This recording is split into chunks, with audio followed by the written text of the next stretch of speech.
Babubazar road. এই কাজটা কিতা করলোতে? এই মিয়া, তুমি তো এখন মাইরে এলাইছিলে, সিগন্যাল কই? ঘুরাইতে হয় গাড়ি, ঘুরাইতে হয় সিগন্যাল দিয়া, হাত দিয়া পিছনে দেখা এমনি ঘুরায়। এই গ্লাসও দেখলা, গ্লাস লাগে রাখছো এমনি, দেখছেন নি কাকা কামটা কিতা করছে?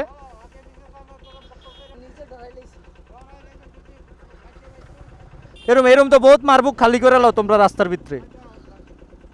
না আমি কিছু বলি না ওরে, আমি তোমার গালি দিছি, তোমারে সাবধান করতেছি ভবিষ্যতে এই কাজ করবা না। একটা গাড়ি ঘুরাইবা পিছনে তাকাবা, হাত দিবা, দেখবা রাস্তা ক্লিয়ার নেই, তারপর ঘুরাইবা। ভাই এরম করো না ভাই, ঠাস করে ঘুরে লেস। কিছু কোয়ার নাই ভাই, আল্লাহ আমারে বাঁচাই দিছে, আলহামদুলিল্লাহ।